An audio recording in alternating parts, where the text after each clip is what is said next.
अभिनेता गोविंदानं शिंदे गटात प्रवेश केलाय। मुख्यमंत्री एकनाथ शिंदे यांच्या कामानं प्रभावित होऊन शिंदे गटामध्ये येण्याचा निर्णय घेतल्याचं गोविंद म्हणाला। 14 वर्षांचा वनवास संपवून पुन्हा राजकीय पक्षात प्रवेश करत असल्याचं त्यानं सांगितलं। गोविंदा उत्तर पश्चिम मुंबईमधून अमोल कीर्तीकरांविरोधात लढण्याची शक्यता आहे। गोविंदाचे चित्रपट आता चालत नाहीत असा टोला जयंत पाटील यांनी लगावला। चालणारा नट तरी घ्यायचा असा टोला पाटलांनी लगावला। तर गोविंदा हा जयंत पाटलांपेक्षा चांगला ऍक्टर आहे।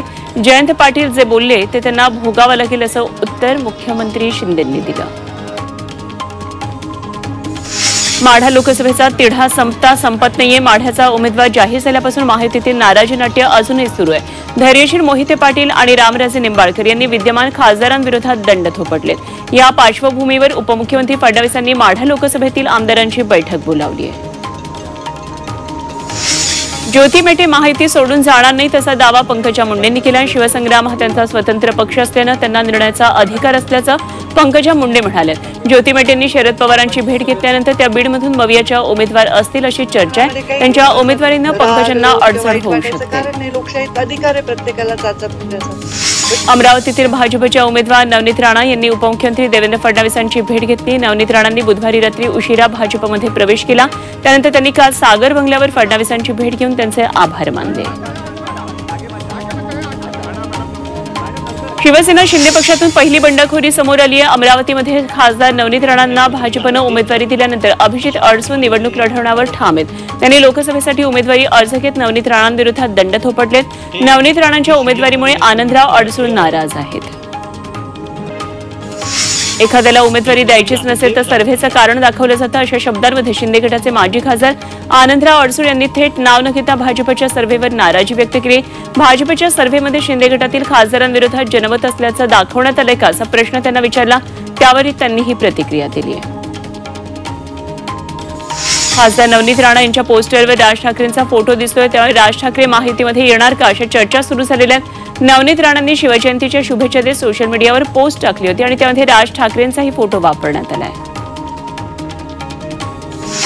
लातूर लोकसभा निवडणुकीसाठी लोहा कंधारमध्ये भाजप उमेदवाराचा प्रचार न करण्याचा निर्णय शिंदे गटानं घेतलाय। लातूर लोकसभेसाठी भाजपनं पुन्हा खासदार सुधाकर शृंगारे यांना उमेदवारी दिली आहे। मात्र या मतदारसंघातील शिंदे गटामध्ये शृंगारेंबाबत प्रचंड नाराजी आहे। त्यामुळे हा निर्णय घेण्यात आलाय। नाशिकमधून महायुतीकडून छगन भुजबळ लढणार असल्याचं सूत्रांनी सांगितलंय। उदयनराजेंसाठी साताऱ्याची जागा भाजपला सोडणार असल्यानं या बदल्यामध्ये अजित पवारांनी नाशिकची जागा घेतल्याचं समजतंय। नाशिकची जागा शिंदे गटाकडे राहण्यासाठी खासदार हेमंत गोडसे आग्रही आहेत। रामटेकच्या काँग्रेस उमेदवार रश्मी बर्वेंचा निवडणूक अर्ज रद्द झालाय। यामध्ये पडताळणी समितीनं त्यांचं जात प्रमाणपत्र रद्द केल्यानंतर निवडणूक आयोगानं त्यांचा उमेदवारी अर्ज रद्द केला। घाबरलेलं सरकार कटक कारस्थानानं विरोधकांना संपवत असल्याची टीका रश्मी बर्वेंनी केली आहे। त्यांच्या जागी त्यांचे पती श्याम बर्वेंना आता तिकीट मिळू शकतं। ईशान्य मुंबईमध्ये ठाकरे गटानं संजय दिना पाटलांना परस्पर तिकीट दिलं। शरद पवार गट त्यामुळे आक्रमक झाला। ईशान्य मुंबईमध्ये राष्ट्रवादीचा पारंपरिक मतदारसंघ आहे आणि त्यामुळे इथून शरद पवार गटाच्या राखी जाधव यांना उमेदवारी देण्याची मागणी पवार गटानं केली आहे। हा मतदारसंघ सोडायचा नसेल तर दक्षिण मध्य मुंबई पवार गटाला द्यायची नवी मागणी आता पुढे आली आहे। सांगलीच्या जागेबाबत बोलणाऱ्या नेत्यांना अपुरी माहिती असल्याचं सांगत ठाकरे गटाच्या वरुण सरदेसाईंनी सतेज पाटील आणि विश्वजित कदम यांना टोला लगावला। कोल्हापूरच्या बदल्यात सांगली हाच फॉर्म्युला ठरला होता। मात्र या बैठकीमध्ये सतेज पाटील आणि विश्वजित कदम नव्हते आणि त्यामुळे अपुऱ्या माहितीनं कोणी बोलू नये असं सरदेसाई म्हणाले। शेकापचे आमदार जयंत पाटील यांनी शरद पवारांची भेट घेतली। यावेळी त्यांनी रायगड आणि माढामधले उमेदवार निवडून येतील असा विश्वास व्यक्त केला। रायगडमध्ये तटकरे उमेदवार असल्यानं आम्हाला फायदा होईल तर माढामधून धैर्यशील मोहिते पाटील किंवा अनिकेत देशमुख लढतील असा दावा जयंत पाटील यांनी केला। हिंगोलीमधून ठाकरे गटाच्या उमेदवाराची घोषणा होताच काँग्रेसमध्ये नाराजी नाट्य सुरू झाले। काँग्रेसच्या प्रज्ञा सातव गटाच्या 22 पदाधिकाऱ्यांनी सामूहिक राजीनामे दिलेत। नागेश पाटील आष्टीकरांच्या उमेदवारीवरून काँग्रेसमध्ये नाराजी आहे। शिर्डीच्या जागेवरून काँग्रेसच्या उत्कर्षा रूपवते नाराज आहे। शिर्डी लोकसभा मतदारसंघ काँग्रेसला न देता ठाकरे गटाला ही जागा सोडली। आघाडीनं उमेदवारीचा फेरविचार करावा अन्यथा इतर पर्याय शोधू असा इशारा त्यांनी दिला। काँग्रेसचे नांदेडमधले उमेदवार वसंतराव चव्हाण यांनी अशोक चव्हाणांवर सडकून टीका केली। काही जण एवढे लाचार झालेत की ज्यांच्या फोटोला जोडे मारले त्यांच्याच बाजूला जाऊन बसले आणि एवढी लाचारी कशासाठी असा सवाल वसंतराव चव्हाणांनी केला। नांदेड दक्षिण लोकसभा मतदारसंघाच्या काँग्रेस मेळाव्यामध्ये ते बोलत होते। मावळचे ठाकरे गटाचे उमेदवार संजोग वाघेरे यांनी मातोश्रीवर येऊन उद्धव ठाकरेंचे आशीर्वाद घेतले। आपल्या विरोधात कोणीही उमेदवार उभा राहिला तरी आपल्याला आव्हान वाटत नाही अशी प्रतिक्रिया त्यांनी दिली आणि इतकंच नाही तर मावळमध्ये मवियाचाच उमेदवार विजयी होईल असा विश्वास त्यांनी व्यक्त केला।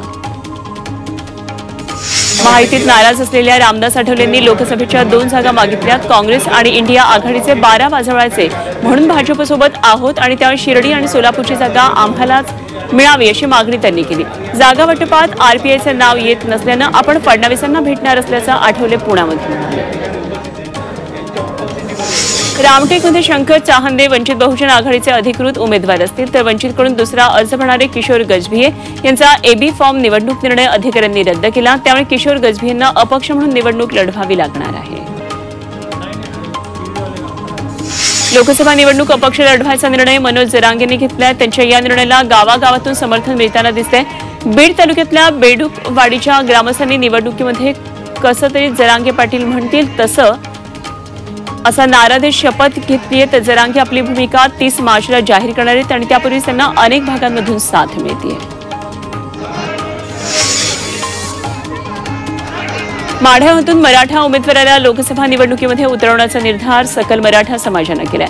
माढा लोकसभेमध्ये मराठा उमेदवार देऊन विजयाचा गुलाल उधळणार असल्याचा दावा माळशिरसमधील बैठकीत मराठा समाजानं केला। त्यामुळे राजकीय पक्ष आणि नेत्यांचं टेन्शन आता वाढलंय।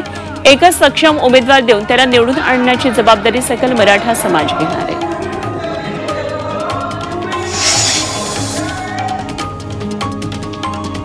प्रकाश आंबेडकरांनी संजय राऊतांवर गंभीर आरोप केले। संजय राऊत आणखी किती खोटं बोलाल असं ट्विट करत त्यांनी राऊतांवर निशाणा साधला।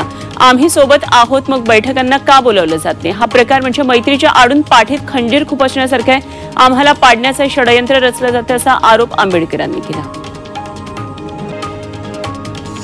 अजित पवार कर्णासारखे आहेत। बाजू चुकीची असल्यानं कर्णाचा पराभव झाला तसंच अजित पवारांचा पराभव होईल अशी सणसणीत टीका शरद पवार गटाचे आमदार रोहित पवार यांनी केली।